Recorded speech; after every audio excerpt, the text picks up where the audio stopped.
Hello à tous et bienvenue dans le Book Club du podcast du Cappuccino des livres. Le temps d'un cappuccino, nous nous retrouvons chaque mois pour plonger ensemble dans l'univers des livres et de l'écriture, mais pas que. Ici, nous partageons nos coups de cœur littéraires, nos auteurs préférés, nos débats de lectrices passionnées et toutes nos recommandations autour d'un thème mensuel confectionné par nos soins. Nous espérons qu'elles vous donneront envie de tourner de nouvelles pages, choisir votre prochain livre ou vider votre pile à lire.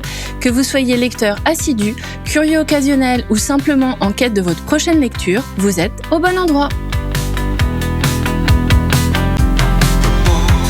Installez-vous confortablement avec votre boisson chaude, le Book Club va commencer. Bonsoir à vous, chers membres du Book Club. Bonsoir. Salut. Comment ça va ? Ça va super pour ce mois de l'amour. C'est pas faux. On se rapproche en plus avec la date d'enregistrement. Eh bien justement, pour ce 14e numéro, en ce mois de février 2026, nous avons choisi le thème passionnant de l'amour. Parler d'amour, ce n'est pas toujours parler de bonheur, et la littérature, elle, c'est être plus honnête. Parler de l'amour, c'est parler de ce qui nous traverse, nous transforme, parfois nous élève, parfois nous laisse un peu plus fragiles qu'avant. Dans nos lectures ce mois-ci, l'amour n'est pas forcément une promesse de fin heureuse, mais une expérience humaine, vécue intensément, imparfaite, parfois brève, parfois douloureuse, et pourtant essentielle. Ce mois-ci, nous lisons l'amour tel qu'il est, fragile, puissant, parfois éphémère, mais toujours révélateur de ce que nous sommes. Nous avons hâte de vous faire découvrir plusieurs romans fascinants qui s'inscrivent dans ce thème. Alors, on va pas vous faire patienter plus longtemps et on va commencer par Camille. Tu nous parles de quel livre ce mois-ci ? Alors, moi, j'ai choisi La Reine de cœur, donc de Gaëlle Grosbetti, et c'est aux éditions Cousu-Mouche. C'est une toute petite maison qui est à Vevey en Suisse, donc juste à côté de chez moi. D'accord.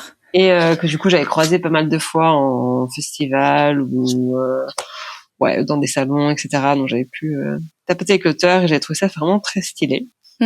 C'est pas très long. Il y a, je suis en train de regarder, il y a 200 pages à peine. C'est presque une novella, je pense. Et c'est vraiment très très spécial déjà sur le format. Je sais pas si je peux vous montrer peut-être. On verra pas au podcast, mais en fait il y a la moitié du bouquin qui est en gras, l'autre moitié qui est en police normale, et c'est intercalé. Donc au début ça fait un peu un chapitre en gras, un chapitre normal, et après c'est vraiment des fois c'est au milieu de la même phrase. Il y a des mots en gras, des mots pas en gras. D'accord. Et en fait quand c'est en gras, c'est ce qui se passe dans le passé, et sinon c'est dans le présent. Et il y a des choses qui se passent dans les deux et qui sont des gros parallèles. Et du coup, vraiment, il y a un jeu énorme sur le style, sur la structure des phrases, et un peu en alternance passé-présent en plus de ça. D'accord. Déjà, voilà, la forme est très spéciale. Moi, j'ai trouvé ça génial. Et c'est une revisite du mythe de Guillaume Tell. Donc, le mec avec son arbalète qui la pomme. Sur la pomme sur la tête de son fils, voilà. Sauf qu'en fait, donc ça suit l'histoire de ce mythe, mais le mythe est complètement mis à l'écart. Et l'histoire principale, c'est une histoire d'amour, mais vraiment un amour hyper fort, inconditionnel, vraiment adorable, entre deux gamins. Donc c'est pas un amour très mature, hein. C'est vraiment on sait pas trop s'ils sont amoureux, ils ont une dizaine d'années, mais ils veulent se protéger l'un et l'autre et ils font tout pour l'un et l'autre. Donc c'est vraiment c'est comme une amitié très forte ou la naissance d'un amour, c'est un petit peu entre les deux. Et donc c'est ça qui prend le devant de la scène. Donc il y a un des deux gamins, c'est le fils de Guillaume Tell, donc le gamin qui aura la pomme sur la tête à un moment, donc à la fin de l'histoire. Mais on le sait déjà, qu'il aura la pomme sur la tête et que son père va devoir lui tirer dessus. Son père c'est un révolutionnaire, il était contre le pouvoir en place, c'est ça le fond de l'histoire de Guillaume Tell du mythe. D'accord. Et donc il y a quand même une sacrée menace, des sacrés enjeux dès le début. On sait que il y a un pouvoir répressif, qu'il y a des forces armées qui s'attaquent aux paysans, que le père va forcément se faire emprisonner et devoir tirer sur son fils. Donc il y a toute cette menace dès le début parce qu'on connaît le mythe et que c'est un petit peu rappelé. Et après on a cette petite fille qui aime le fils de Guillaume Tell et lui l'aime en retour. Et ça commence, la première page, ça décrit son corps mort. Moi, dès la première page, j'avais envie de pleurer, quoi. C'était horrible. Vraiment, ils te disent, elle a 10 ans tout au plus et elle est étendue parmi les détritus. peut-être que c'est là sa place parce qu'elle était, voilà, c'était qu'une mendiante. Enfin, vraiment, c'est le début, il est absolument horrible. C'est les 2 premières phrases. Hein. D'accord. Donc tu te demandes, voilà. Enfin, la première phrase, c'est il était une fois, au cœur du Moyen Âge, une petite fille qui gisait morte sur la place du village. Et après, ils te décrivent son corps et tu sais pas du tout ce qui se passe, le rapport avec le mythe de Guillaume Tell. Enfin, voilà. Et quand tu comprends que les 2 gamins s'aiment et tout ça, là, ça part sur un truc un peu fantastique. Mm-hmm. C'est là qu'on comprend le titre, La Reine de Cœur. En fait, la Reine de Cœur, c'est une sorcière dans la forêt. Mm-hmm. Ça reprend un peu ces mythes du Moyen-Âge, la sorcière qui en fait, elle a juste des connaissances en médecine. Donc, ils estiment qu'elle a le pouvoir de vie et de mort parce qu'elle sait soigner potentiellement. Mais ça joue un peu sur ce côté fantastique quand même parce qu'en fait, on comprend que la petite gamine a donné sa vie pour sauver le fils parce que sinon, il se prenait l'arbalète pas sur la pomme. D'accord. Et mais on comprend pas comment. Et donc, le roman, c'est la quête du gamin pour un peu rembourser sa dette et ressusciter la gamine qui en fait est dans une sorte de coma, elle est pas forcément morte, donc on se dit qu'elle a une chance, voilà, il a un temps réduit pour essayer de la ramener à la vie. Et on a en parallèle le passé qui est la quête de la gamine pour elle sauver le petit parce qu'elle sait que son père va lui tirer dessus. D'accord. Et donc les 2 quêtes en parallèle, c'est là où le texte pas en gras se mélange parce qu'ils font la même chose en fait, ils vont dans la forêt, ils cherchent la sorcière et ils passent une sorte de pacte pour protéger l'un l'autre. D'accord. Et c'est hyper interlacé parce qu'on sait que l'un va le faire, on sait que l'autre va le faire, et ils le font chacun pour rembourser une dette, et le passé et le présent sont mélangés. Donc, ça paraît très compliqué, mais franchement, ça se lit super facilement parce que c'est écrit, c'est du point de vue des enfants de 10 ans, donc c'est écrit simple. C'est assez fluide. Ouais, franchement, c'est fluide. C'est fluide, c'est court, donc on arrive vite à comprendre. On a le mythe de Guillaume Tell qui nous structure un peu les gros événements, donc on n'est pas perdu. Il y a une pomme, il y a une sorcière, il y a 2 gamins, c'est un peu tout, hein. C'est pas non plus. Mais la manière de le raconter est géniale. D'accord. Et les 2 gamins, ils s'aiment tellement que c'est trop beau du début à la fin. Enfin, vraiment, ils sont. Ok, donc on te demandera pas si c'est comme les romances et que ça finit bien ou si c'est une tragédie. Franchement, c'est dur parce qu'en fait, tu sais que les 2 plus ou moins sont en danger. Les 2 meurent en fait normalement, mais tu sais pas trop, voilà, quelle est la version qui va prôner sur l'autre. Ouais, donc je spoil pas et franchement, t'as plein de moments où t'es sûr de l'un, sûr de l'autre, et t'as l'impression toujours que c'est soit la petite, soit le petit, hein. D'accord. Parce que y en a un qui essaye de sauver l'autre et tu vois pas trop comment les 2 s'en sortent. Donc vraiment, il y a un sacré. Moi, j'ai lu d'une traite. Hein. Ok, bah oui. Bien la dire 200 pages, ça va, ça passe. Ouais, il se lit vite. Ouais. Mais du coup, je suis trop fan. Je suis très contente d'avoir fait confiance à cette petite maison. Voilà, j'en avais pas entendu parler ni rien et finalement, je suis trop contente. D'accord. Bah, moi, en faisant mes recherches, je crois être tombée sur une BD. De Coup de mouche ? Non, de La Reine de Cœur, le livre que tu as lu. Quand je cherchais la couverture sur Internet, je me suis rendu compte qu'en fait, ils mettaient une couverture qui ressemblait à un album ou à une BD. Et je m'étais demandé si l'histoire avait été retracée aussi de cette façon-là. Alors après, c'est... Ouais, Reine de Cœur, t'as une maison d'édition qui s'appelle comme ça. Ils ont un livre lesbien et qui font aussi des romans graphiques. Et t'as aussi une BD de La Reine de Cœur d'Alice au Pays des Merveilles. Ouais. Donc, je suis tombée sur ça parce que moi, au début, je voulais juste l'enregistrer sur Babelio, sur Goodreads et aller voir un peu ce qu'il valait. Je l'avais pas trop trouvé, il n'est pas hyper référencé. Ok. Attends, je vais juste regarder du coup parce que je crois que j'avais enregistré l'image. Attends, je vais juste regarder pour être sûre que je dis pas que des bêtises, hein, quand même. Parce que vraiment, en cherchant, je m'étais dit, mais ça avait l'air d'être le même titre et le même auteur. Peut-être, parce qu'il est de 2019, donc on sait jamais. Mais j'ai du mal à imaginer aussi comment t'adapterais le récit croisé comme ça. Tiens, je te montre. Passé présent. Si j'y arrive. Là, regarde. Alors, la reine de cœur. Et quand tu regardes en dessous, attends, je vais essayer de vous le mettre dans l'autre sens. Moi, je suis désolée sur ceux qui nous écoutent, vous verrez rien du tout.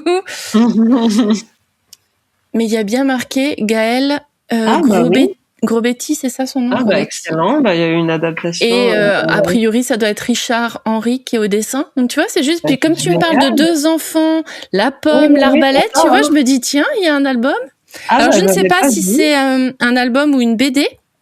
Mais bon, voilà, j'avais vu ça en faisant les recherches. Et du coup, texte illustré, je pense. On dirait un illustré pour les enfants. J'ai l'impression ils disent à partir de 6 ans. Ah ouais, peut-être que c'est un illustré qui raconte l'histoire. J'ai l'impression. Et c'est une autre toute petite maison d'édition suisse, donc PVH, pardon, qui l'a sorti. Je viens de tomber dessus là, et il est sorti milieu de cette année. Oui, c'est tout récent du coup. Ouais, trop stylé. Écoute, oui, c'est ce que ça peut valoir le coup, parce que si l'histoire est mignonne à lire, peut-être qu'elle est mignonne à montrer aux enfants, aux plus jeunes.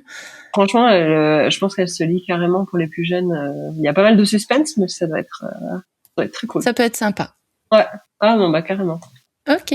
Écoutez, on note cette édition et en roman novella de 200 pages et en BD, en album jeunesse. En plus, c'est une super maison qui est assez engagée sur les droits d'auteur. Leurs e-books, par exemple. Quand t'achètes un livre papier, par exemple, t'as l'e-book qui est toujours offert. Cool. T'as acheté l'histoire et tu peux le prêter. Et ils sont vraiment sur la confiance. Ils sont super cette année. Effectivement, c'est sympa ça comme procédé. Aussi. J'imagine. Non, merci pour la double recours. On note. Aurore, quel livre as-tu choisi pour rentrer dans le thème de l'amour ? Alors, comme vous le savez, moi, je suis aussi amatrice de romance. On a déjà beaucoup parlé ici.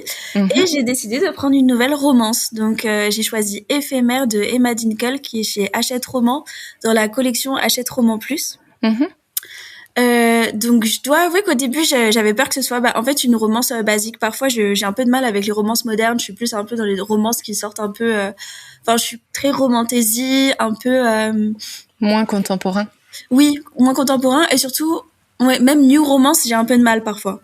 J'ai eu quelques coups de cœur comme Margherita Gabbiani dont j'ai parlé l'an dernier. Mais j'ai peur parfois à chaque fois que ça se répète. Donc j'ai besoin par exemple qu'il y ait je sais pas de la mythologie ou alors de la magie ou autre chose. Et j'ai vraiment adoré je l'ai vu à Montreuil, au festival de Montreuil ce livre et j'ai voulu ma petite signature de Emma Dinkel, l'autrice et pourquoi pas tenter, surtout que la collection, j'ai pas encore lu de bouquin de collection Hachette Roman Plus. Ok.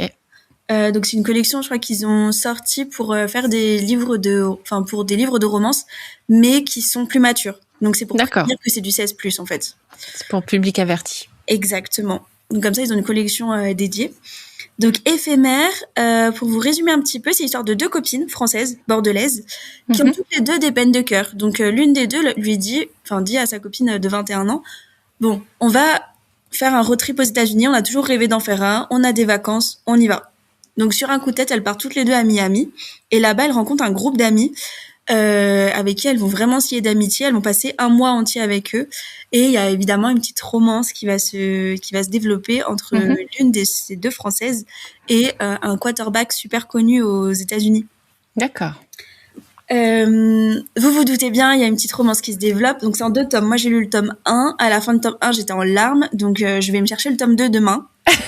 Je le commencerai très certainement lundi. Mais là vraiment, C'était pas possible autrement, il fallait la suite. Non, et j'avais trop peur. J'aime pas trop parfois quand c'est des duologies, je me dis oh non, ça se finit et tout. Je suis un peu frustrée, mais je sais pas si j'ai envie de lire la suite. Alors que là vraiment, j'étais en larmes. Parce qu'il se passe il se passe des choses dedans. C'est super intéressant. Ce que j'ai adoré, c'est qu'on va aborder plusieurs sujets qui finalement n'ont rien à voir avec la romance de base. On va plus parler d'amitié, de reconstruction, de cœur brisé, de confiance en soi. On va aborder des sujets très intenses et je trouve très matures en fait justement pour l'âge, très mature et très juste pour l'âge auquel c'est adressé, donc 16+. On va parler d'endométriose, de maladies incurables, de deuil. Et aussi, on va aborder aussi le sujet de la célébrité et des réseaux sociaux. Ok. En fait, tout était très très juste et j'étais agréablement surprise, sachant que comme je vous ai dit, j'ai vu l'autrice à Montreuil, qui est jeune, je crois qu'elle a 19-20 ans. Ah oui. Je crois, oui, parce que je me souviens, j'en ai parlé avec mes collègues, je me suis dit, oh là là, c'est génial, elle est toute jeune, elle a écrit un roman, et on a regardé, et je crois qu'elle avait 19 ans à ce moment-là, donc elle doit avoir 19-20 ans Donc, Ok. j'étais vraiment impressionnée. Vraiment, je me sens très humble là aujourd'hui par rapport à mes a priori que j'avais quand j'ai commencé le bouquin. Mhm. Et je peux que recommander. Si vous cherchez de la romance pour l'été qui parle vraiment, mais vraiment d'amitié, de reconstruction. Mais il y a eu tellement de sujets qui ont été abordés qui sont tellement profonds et tellement importants je sais pas, à partir de 15 ans que c'était très beau. D'accord. Apologie de l'amitié, enfin vraiment que du green flag ce bouquin et je recommande fois 1000. Sincèrement. Ok. Eh ben, écoute, on note. On note. Et donc, il y a un deuxième tome, c'est une duologie ou il y a encore d'autres tomes derrière? Non, c'est une duologie. D'accord. Et est-ce que c'est toujours les mêmes personnages et on raconte l'histoire et l'intrigue de la même personne, ou parce que je sais qu'en ce moment ils font beaucoup ça en romance. Ils font un tome avec par exemple Patrick et Emeline, et dans le tome 2 ils vont parler de Sébastien et Natacha parce que ce sont les amis ou le frère de la sœur du cousin, et du coup ils font plein de tomes différents. Donc là je me pose juste la question, pour ceux que ça intéresserait, de savoir si c'est les mêmes personnages du coup. Mais oui, je comprends. Moi, j'aime bien d'ailleurs quand on change les personnages d'un tome à l'autre. Tu te dis, en fait, la romance se termine et paf, on commence une nouvelle romance avec les meilleurs amis, c'est trop bien. Moi, j'aime bien quand ça fait ça. Mais non, pas du tout. En fait, là, il y a vraiment un côté où ce sera une suite avec les deux personnages principaux. D'accord. Vraiment. Okay. On retrouve les mêmes personnages et il y a une véritable suite sur cette romance. Et d'un côté, maintenant que j'ai dit que j'avais que je m'étais un peu autoflagellée sur mes a priori du début et que j'étais très contente de ma lecture du premier tome. Autant j'avais des a priori avec le premier tome, et là j'ai peur d'avoir de nouveau des a priori parce que j'ai peur que le deuxième tome soit pas aussi... Enfin, en fait, je me suis dit, elle a abordé tellement de sujets profonds et matures que dans le deuxième tome, j'ai très très peur justement de rester sur ma faim de ce côté-là. Mais j'ai trop hâte. Comme je vous l'ai dit, je le commence lundi, je pense. D'accord. La patience est à son paroxysme, c'est ça? Exactement. Et là, en plus, il y a même les deux points de vue. Il y a le point de vue de la protagoniste et du protagoniste pendant tout le long du bouquin. D'accord. Et pareil, en fait, c'est une vraie plus-value parce que ce soit l'un ou l'autre, ils sont très mesurés, beaucoup dans l'amitié, plus dans la guérison. Et vraiment, c'est pas une romance où waouh, coup de foudre et on s'emballe et en fait on veut que mettre des scènes de sexe tout le temps. C'est pas du tout ça. C'est du Hachette roman plus parce que c'est 16+, il y a une ou deux scènes de sexe.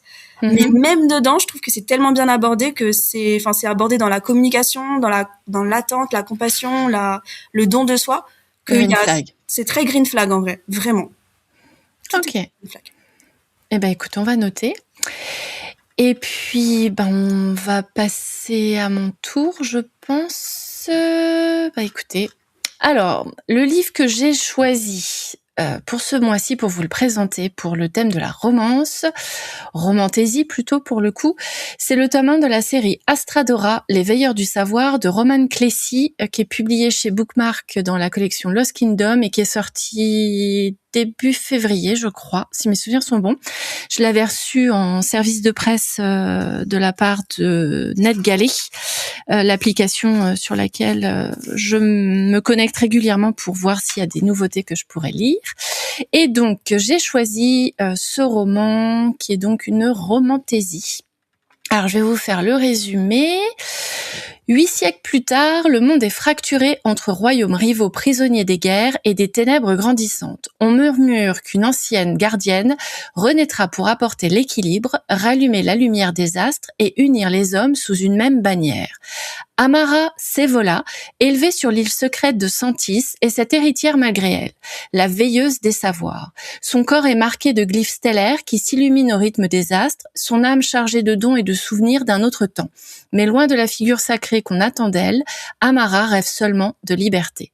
De l'autre côté de la mer, Sepia, Rune Kealn, je sais pas comment ça se prononce, donc on va dire Kealn, prince héritier d'Ardoria, et là, hélas, des batailles qui ravagent son royaume. Selon ses généraux, la légendaire veilleuse pourrait être la clé d'une paix durable. Il entreprend donc un périlleux voyage pour la trouver et la ramener, qu'elle le veuille ou non. Quand leurs destins se croisent, prophétie et liberté s'entrechoquent, entre secrets interdits, créatures stellaires et vérités enfouies, leurs choix scelleront l'avenir du monde, car leur alliance pourrait sauver l'humanité ou précipiter sa perte. Ça vous met tout de suite dans l'ambiance, je pense. J'avoue. C'est vachement clivant, vous avez vu, hein. Ouais. Alors, pour mon avis sur ce premier tome, en fait, c'est pas si simple. J'ai passé un très bon moment de lecture, mais tout n'a pas été parfait pour autant. Alors, je vais m'expliquer.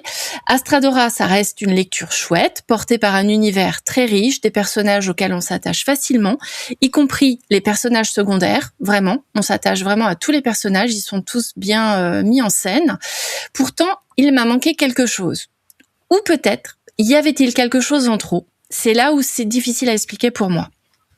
En fait, j'ai adoré l'univers imaginé par Roman Clécy, ainsi que, comme je vous le disais, les personnages principaux et même les secondaires. Mais parfois, certains de leurs comportements me laissaient plutôt perplexe. Le roman véhicule une très belle philosophie, ça je peux le mettre en avant bien comme il faut. Ça met en scène des personnages masculins très green flag, mais pour moi, peut-être un peu trop. Tu veux dire que du coup ça te sortait un peu de l'univers, c'était pas? Alors c'est pas ça, c'est qu'en fait j'ai trouvé que les gens ils étaient trop gentils. Je sais pas comment vous expliquer. En fait, il y a les personnages principaux notamment parce qu'on voit moins la psychologie des personnages secondaires, même s'ils sont quand même vachement bien représentés.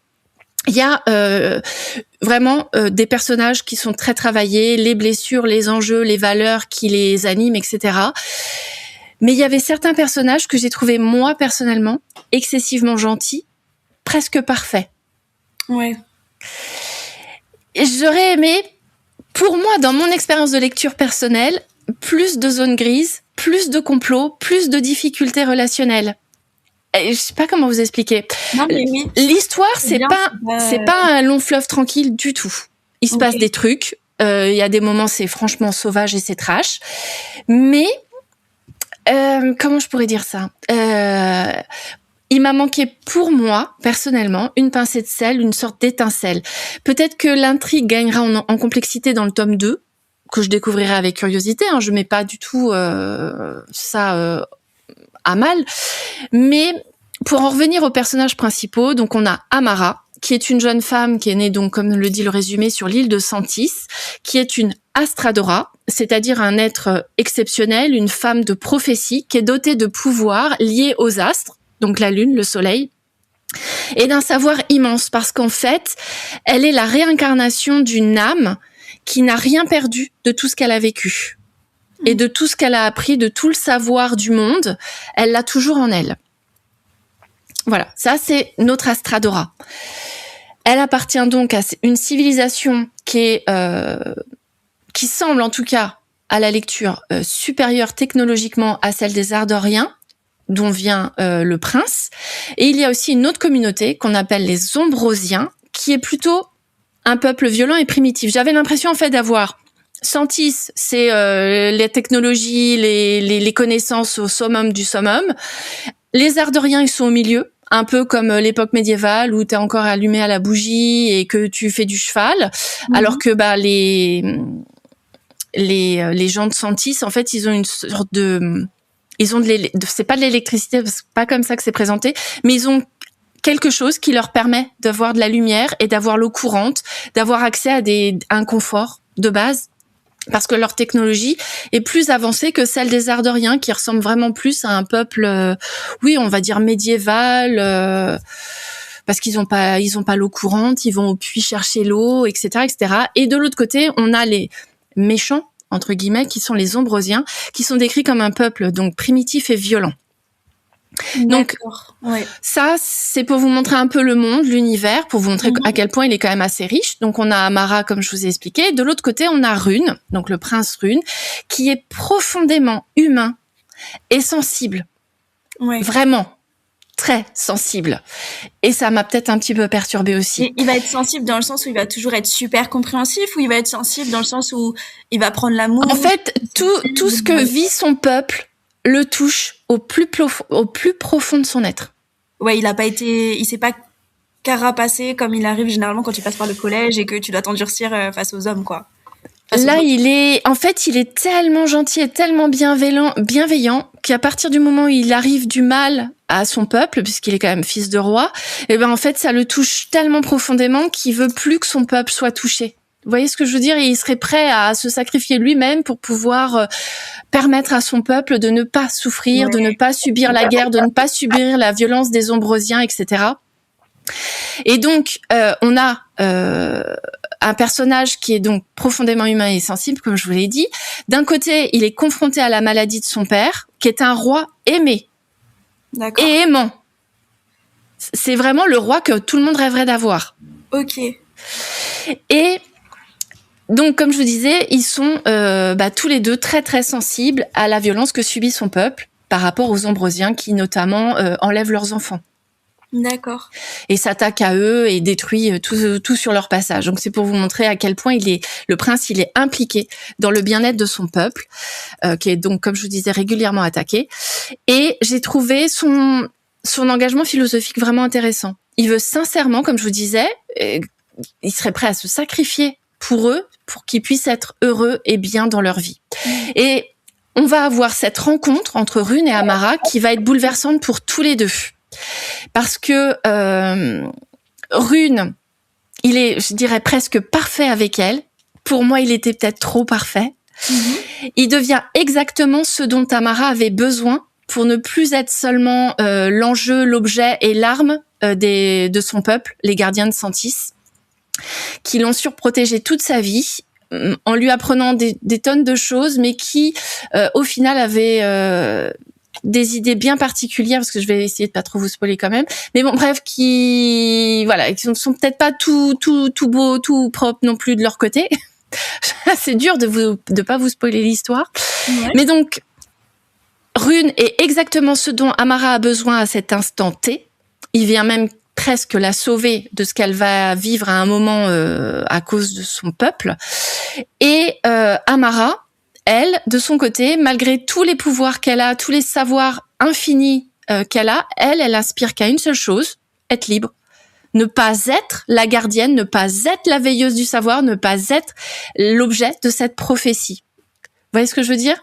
Là, on a l'inverse de d'habitude où, en fait, c'est un jeune lambda qui se retrouve propulsé au rang d'élu et de prophète. Là, c'est l'inverse. Elle est l'élu et elle rêve que d'une chose, c'est d'être quelqu'un de normal. Vous voyez ce que je veux dire? Mais du coup, c'est le résumé que tu nous as donné tout à l'heure, c'était le résumé de la 4e de couverture. Oui. Parce que je trouve que du coup, enfin, le petit décalage, il est assez important entre il est prêt à aller la chercher, qu'elle le veuille ou non, alors qu'en fait, c'est la personne la plus bienveillante du monde et limite, enfin, il y a un petit décalage entre ce que ça promet aussi et ce que tu nous racontes finalement. Au niveau de la romance, comment ça se passe du coup entre les deux? C'est une véritable romance ou c'est pour l'instant sous-caché avant le tome 2? Alors on va dire que au début, il n'y a pas de romance. Ils ont chacun des objectifs. Lui veut sauver son peuple.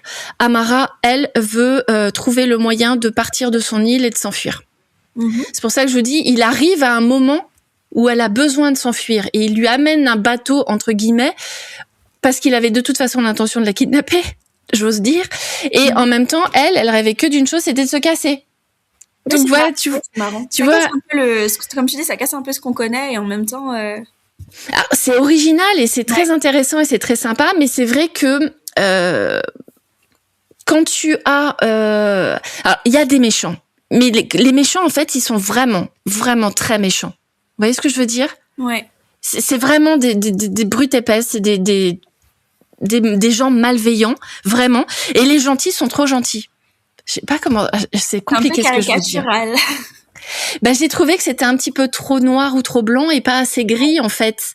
Et c'est moi ce qui m'a personnellement un peu dérangée dans ma lecture et qui m'a fait parfois lever les yeux au ciel parce que j'ai trouvé effectivement Rune, il est green flag au possible, hein. Même s'il a des conflits intérieurs qui lui font dire oui, mais j'ai besoin d'elle pour sauver mon peuple, mais en même temps, bon, vous imaginez bien, c'est une romantaisie. Donc forcément, à un moment, il va se passer un truc entre tous les deux et la romance, elle va plus ou moins commencer parce qu'on est qu'au tome 1. Donc, vous imaginez qu'il va y avoir d'autres obstacles, d'autres choses qui font que les choses vont pas être aussi lisses que ce qu'on pourrait s'imaginer. Mais en soi, en fait, ce premier tome, il est parfait. Si le deuxième tome, il brouille tout ça, en fait. C'est pour ça que je vous disais, peut-être que l'intrigue gagnera en complexité dans le tome 2. Si là, dans le tome 2, effectivement, on nous met des zones un peu plus grises, peut-être qu'effectivement, ça rendra l'histoire encore plus intéressante. Parce que l'univers, franchement, il est top. J'ai vraiment aimé cette magie liée au soleil, parce que je sais qu'à un moment, par exemple, elle est enfermée dans le bateau pour partir dans la cale, et elle est malade. Alors au départ, il croit que je vous spoil pas vraiment grand-chose, hein, vous inquiétez pas. Il croit au départ qu'elle a le mal de mer, et puis à partir du moment où elle sort de la cale et qu'elle se met au soleil, en fait, elle va mieux. Elle absorbe en fait l'énergie de la lumière du soleil, et même la nuit quand il y a la lune et les étoiles, en fait elle absorbe la magie des astres, et ça lui permet à elle d'avoir plus de force, plus d'énergie et de se sentir mieux. Donc c'est pour ça que je vous dis, la magie, je la trouvais vraiment très intéressante. Et donc comme je vous disais, lui, il arrive à un moment pile poil où elle a envie de s'enfuir, et leur relation, je la trouve très fluide, très saine, vraiment très saine. Malgré tous les désaccords qu'il peut y avoir, parce que forcément, ils ont pas tout à fait le même objectif. Même s'ils vont au même endroit, c'est pas pour les mêmes raisons. Et il y a des secrets, forcément, c'est logique. On va pas tout nous dévoiler d'un coup. Et j'ai trouvé que cette évolution, leur rencontre, leur relation, leur contact l'un à l'autre, leur permet en fait d'être bénéfique pour tous les deux, de les faire évoluer. Et malgré cette facilité relationnelle, moi personnellement, j'ai pas eu de coup de cœur. Comme je vous disais, tout semble parfois trop juste, trop aligné, trop doux, trop bien, trop gentil. Et la lecture reste agréable quand même, hein. Mais j'ai trouvé tout le monde d'une bienveillance irréprochable. C'est-à-dire que tous les chevaliers qui sont avec Rune sont tous gentils avec Amara. Tous ils l'acceptent d'entrée de jeu. Tous ils sont gentils avec elle. Je sais pas si vous voyez ce que je veux dire. Ouais, non, il y en aurait qui auraient pu croire que c'est pas, il y en a qui auraient pu croire que c'est pas la vraie Astradora, qu'elle mentait, que c'est, tu vois, ça aurait pu mettre un peu plus de... Oui, complètement. Il y a pas assez de nuances, il y a pas assez de, Voilà, je les ai trouvés, pour moi, personnellement, trop gentils. Mais si vous aimez les gens trop gentils, les gens bienveillants, les gens qui ont une philosophie saine et agréable et qui veulent vraiment le bien de l'autre, alors ça, franchement, vous allez trouver votre bonheur. C'est clair et net que... Et c'est à partir de quel âge ? Bonne question. Attends, je réfléchis. Est-ce qu'il y a de scène de smut ? Non, je crois pas qu'il y ait une scène de smut. Ils s'embrassent. Je vous spoil pas rien, hein, c'est une romantésie, hein, donc vous vous doutez bien qu'à un moment, il va y avoir un rapprochement. Hein. Attends, je réfléchis parce que j'essaye de pas confondre avec une autre, mais non, j'ai trouvé ça...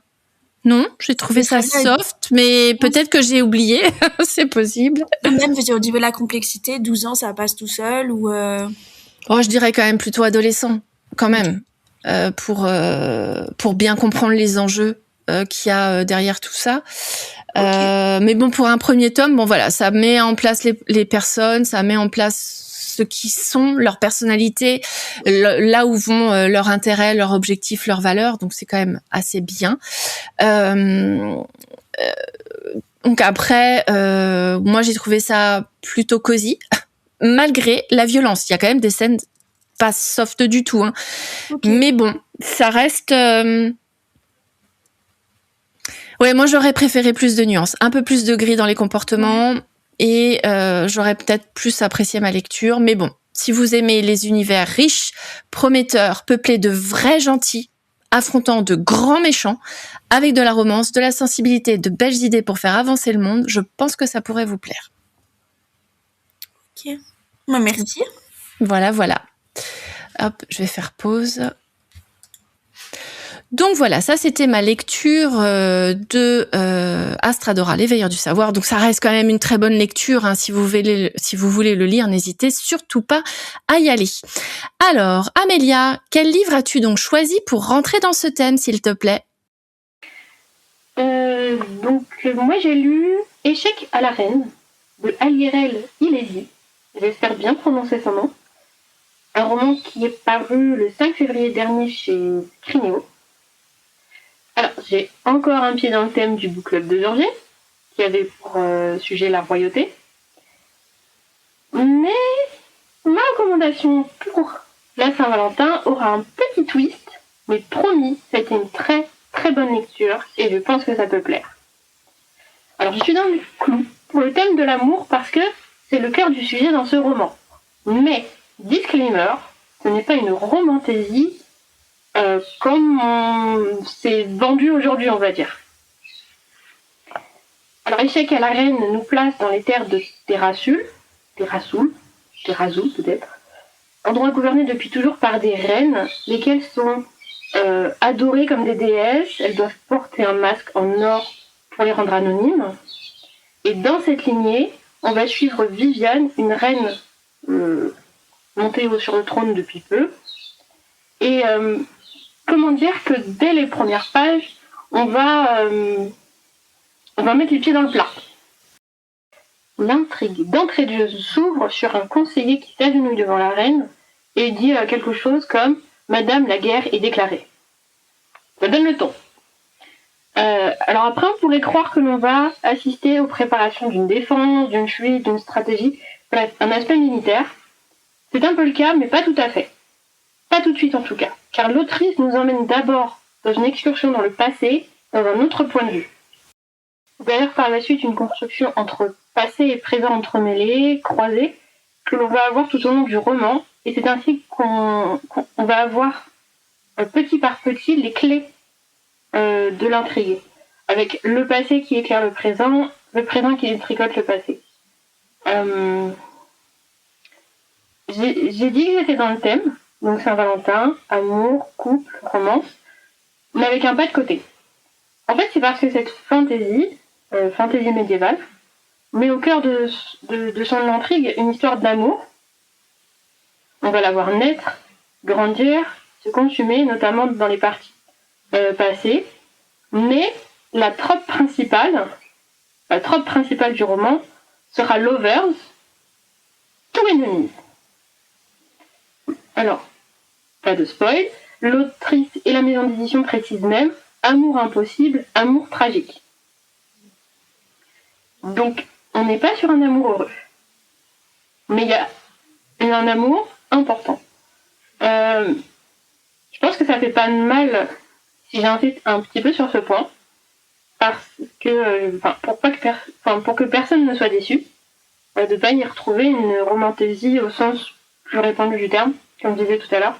Donc, romantaisie, comme la romance est censée finir de façon heureuse, bah là, en fait, toute la communication autour du roman nous prépare à ce que ça ne soit pas le cas. Pour ma part, c'est un point que j'ai adoré. Autant les enemies to lovers sont souvent des « on se supporte pas » à « j'ai envie de t'embrasser », autant là, on a vraiment le sens ennemi au sens plein et littéral. Viviane et Andreas, des ennemis à mort, dans des camps opposés, chacun sur un plateau, on va dire, de la guerre qui est en jeu. Ils doivent tuer l'autre ou l'écraser, rien d'autre.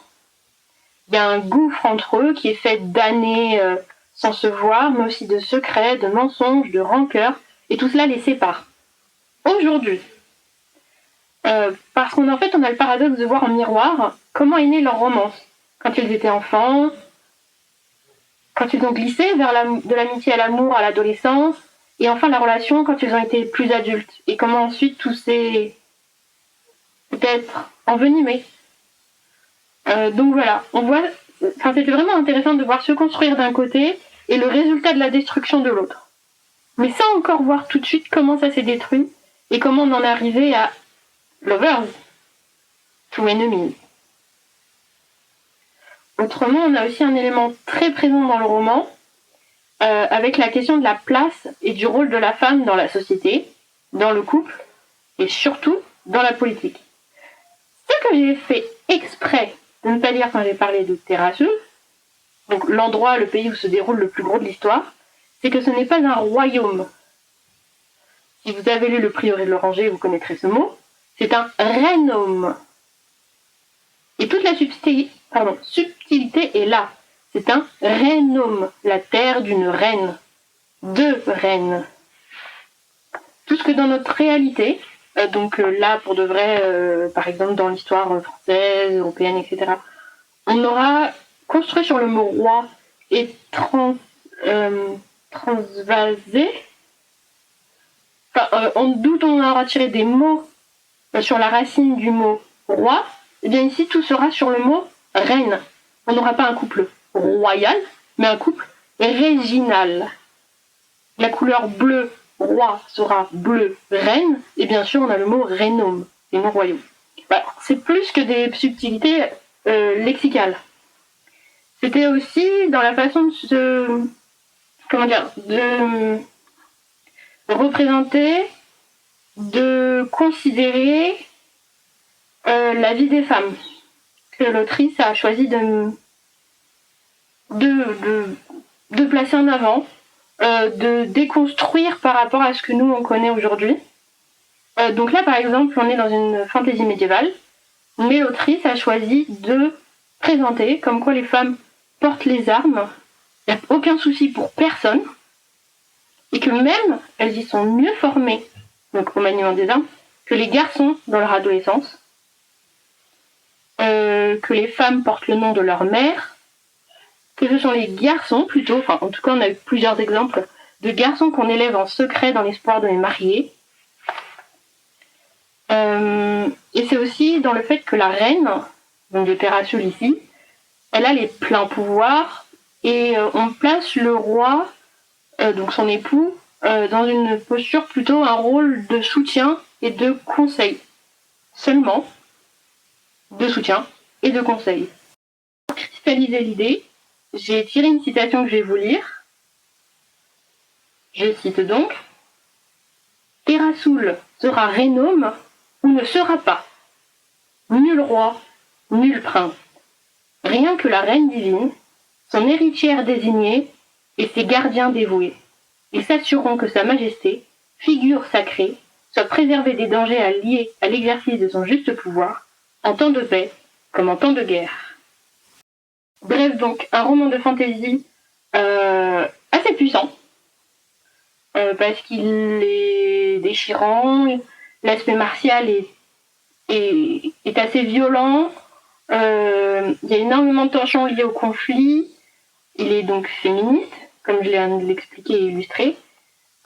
J'ai beaucoup aimé qu'il se construise et se déconstruise en même temps, et que ce soit donc cette histoire d'amour qui est vouée à l'échec, le plus de mots, qu'on ait des personnages qui se dessinent autour de la protagoniste, de la situation, et que, en fait, on utilise vraiment les secrets comme des sortes de bombes à retardement pour l'intrigue, et donc, en fait, on a une espèce de construction croisée, plus on avance dans le temps, plus on recule pour comprendre, plus on retourne dans le passé pour comprendre comment on en est arrivé là. Et pour ça, c'était vraiment hyper intéressant. Voilà. En tout cas, moi, j'ai passé un très très bon moment de lecture. Donc, lecture de Saint-Valentin, c'est pas la plus romantique, mais pour la puissance du couple détruit à l'intérieur, je pense que ça peut être intéressant. Donc voilà ma recommandation, on va dire avec de l'amour. Eh ben, merci beaucoup pour vos recommandations, mesdames. Je suis ravie de voir le nombre de livres qu'on va pouvoir rajouter à notre palle comme d'habitude. La mienne est en train de s'écrouler, mais c'est pas grave. Si demain je suis morte à cause d'elle, on saura pourquoi. Bref. Alors, continuons toujours sur nos recommandations livresques. Quelle lecture faites-vous, mesdames, en ce moment? Aurore, on commence par toi? Alors, je vais pas encore commencer, mais je vais commencer donc ce soir ou demain. Oiseau de malheur de C.L. Miller, qui fait partie de la sélection prix des polars des libraires. Donc voilà, c'est chez 10-18. Voilà, j'ai hâte de le commencer parce qu'il a vraiment l'air sympa. Il fait 400 pages. Oui, je crois qu'il y a déjà 2 ou 3 tomes, non? Je crois que je l'ai vu passer. Ouais, c'est le tome 1. L'Agence des chasseurs d'antiquités, tome 1.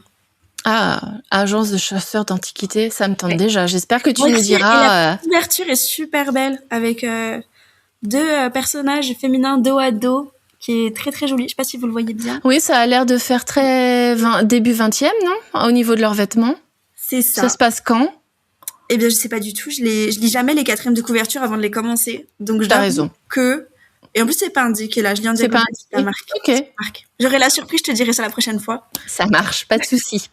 Camille, quelle est ta lecture en cours?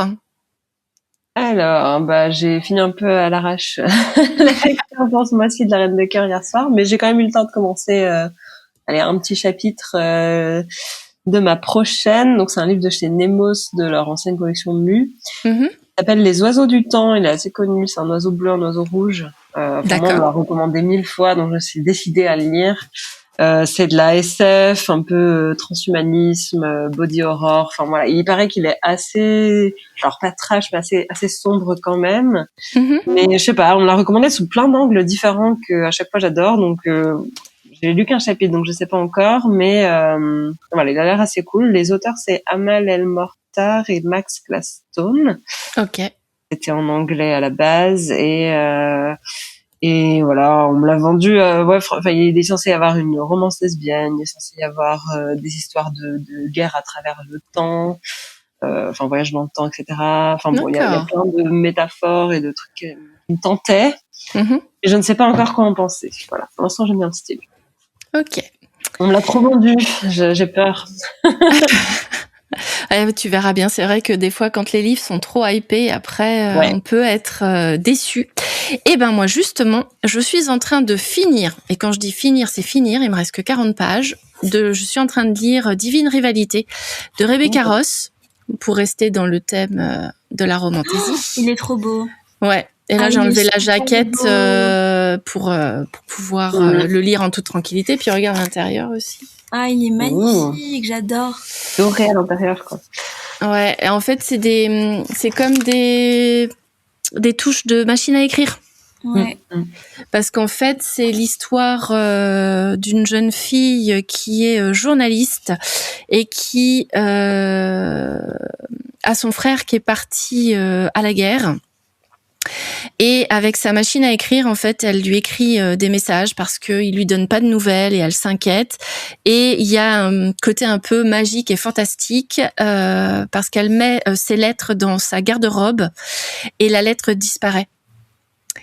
Et le lendemain, elle a quelqu'un qui lui répond. C'est pas son frère, mais c'est une personne qui répond à Iris et ils s'échangent en fait des courriers grâce à cette machine à écrire qui a aussi tout un secret et toute une histoire derrière.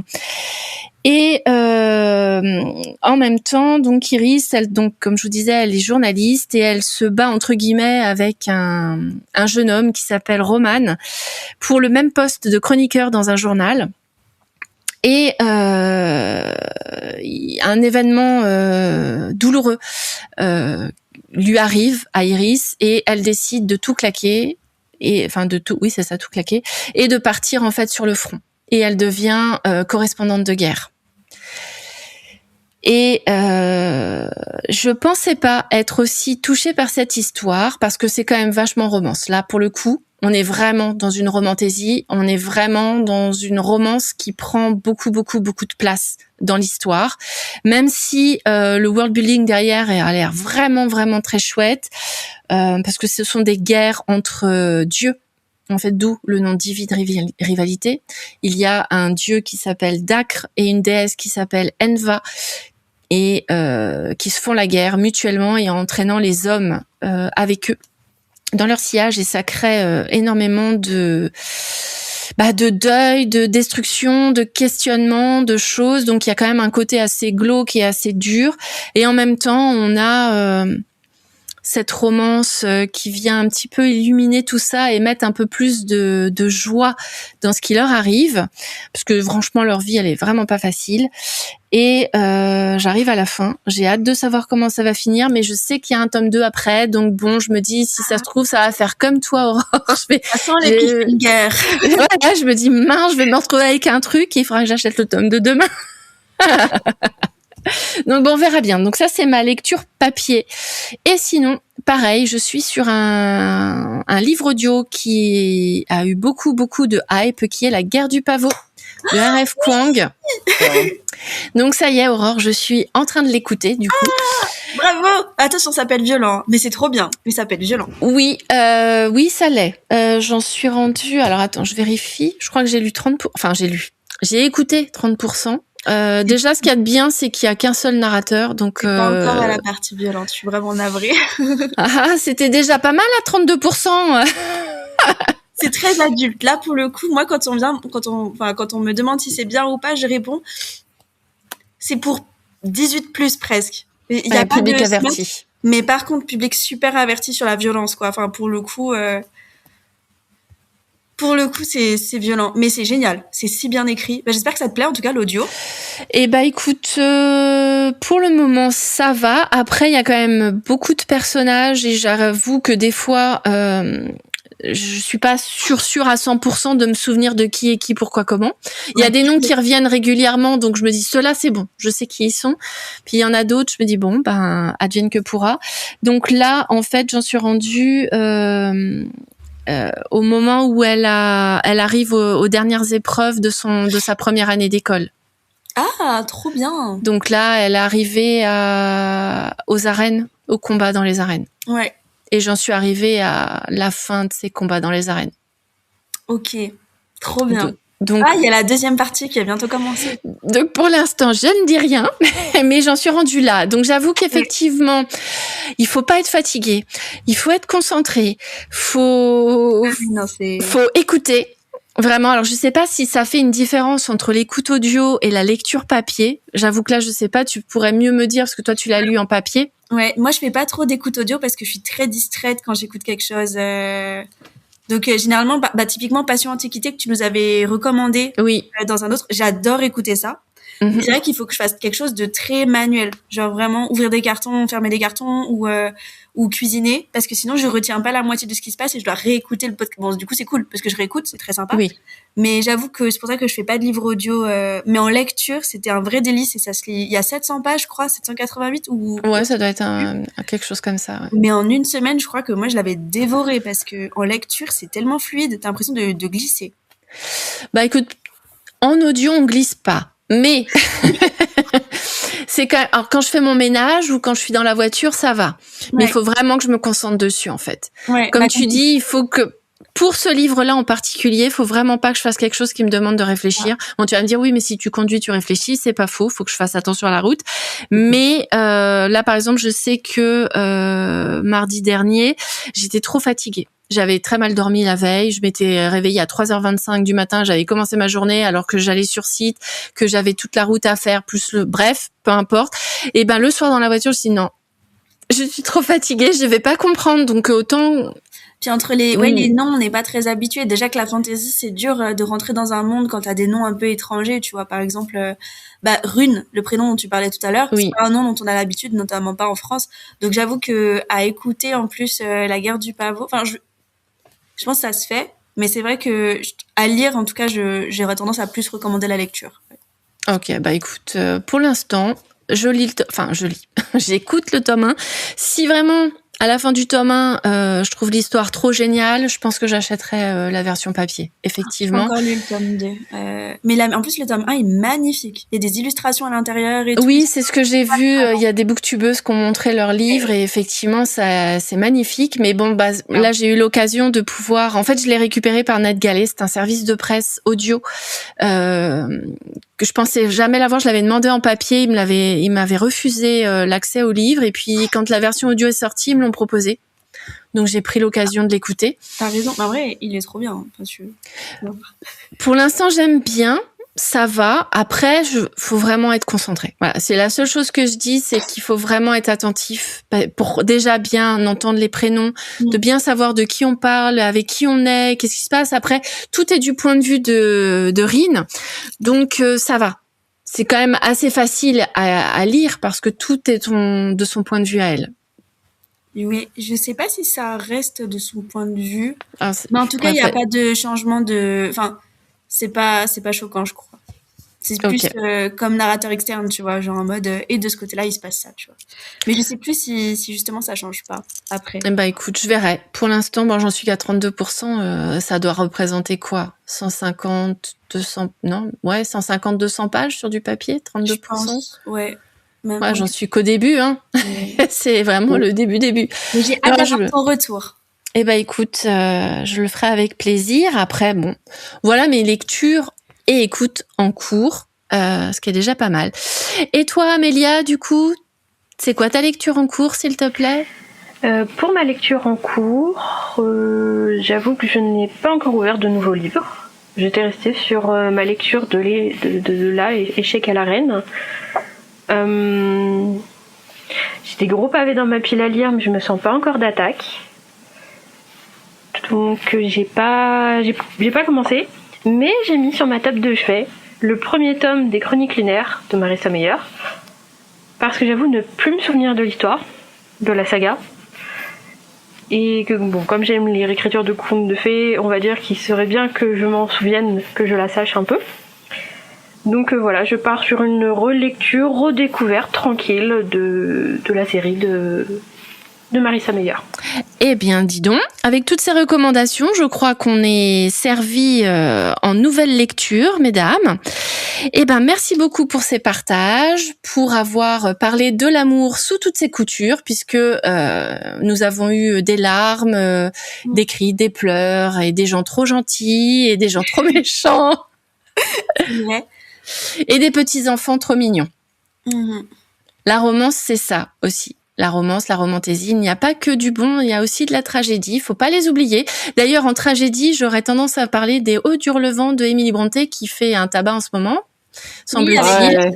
Entre le film qui, a priori, est basé, mais qui n'est pas tout à fait exact. Puisque moi, personnellement, Heathcliff y était basané, pas blanc. Donc déjà, ça change toute l'histoire, je trouve, parce que j'avoue, je l'ai pas vu, je l'ai pas lu, je l'ai chez moi, mais j'ai envie de le lire maintenant. J'ai vu tellement d'éditions de. Alors, je pense qu'il vaut mieux que tu le lises avant de regarder le film. Ouais, c'est dans mes. Je n'ai pas vu le film du tout. Moi, j'ai lu Les Hauts d'Hurlevent, je devais avoir 16, 17 ans. Parce que, pour tout vous expliquer, en gros, j'ai une correspondante anglaise avec qui je suis toujours copine à aujourd'hui, hein. Je suis ravie de ça. Et quand on était au lycée, donc on a fait des échanges scolaires, et je suis partie 2 semaines en vacances chez elle, et avec sa maman et sa sœur, on est allé chez les sœurs Brontë. On est allé, alors je sais plus comment ça s'appelle, l'endroit où se trouve leur maison, je sais plus comment ça s'appelle d'ailleurs, les maisons pour les pasteurs, mais bon bref. Et on avait visité le musée des sœurs Brontë. Du coup, leur ancienne maison avec tous leurs objets, etc.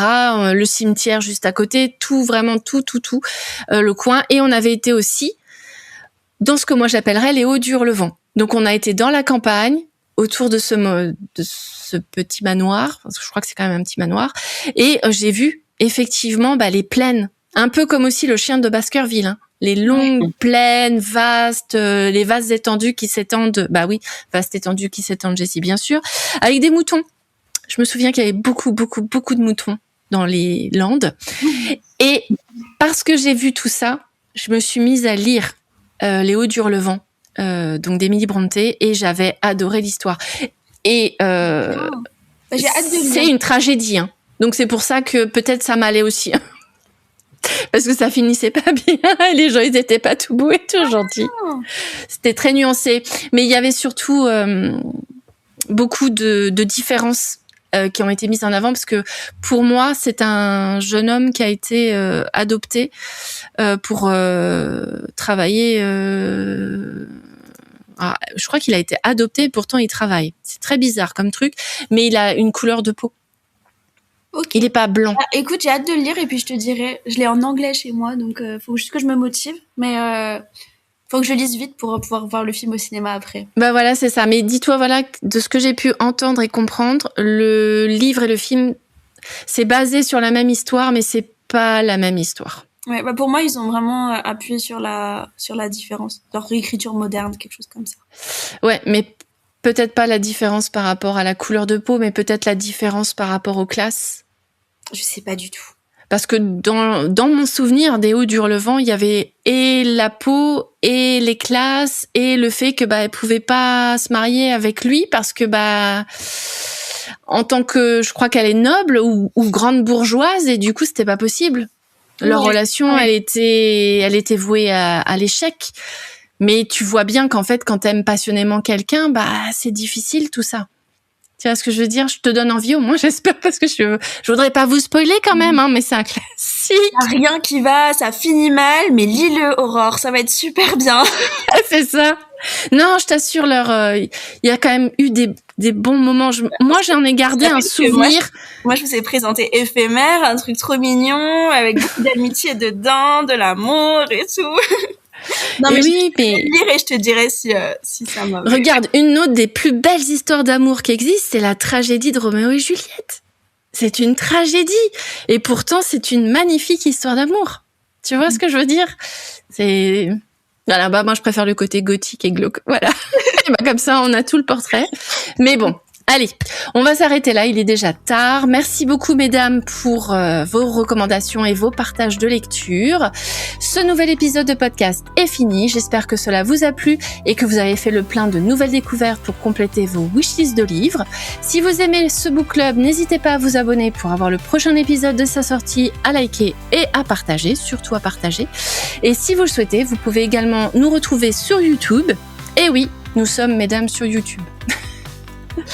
YouTube, bref, et sur nos pages Instagram dont les liens sont dans la description de l'épisode. Si vous avez des questions, si vous voulez partager vos propres recommandations, vous pouvez également nous envoyer un mail à ducappuccinoedelivres@gmail.com, cela nous ferait super plaisir. Merci Aurore, Camille et Amélia pour ce nouvel épisode et on se retrouve le mois prochain. Au revoir. Au revoir.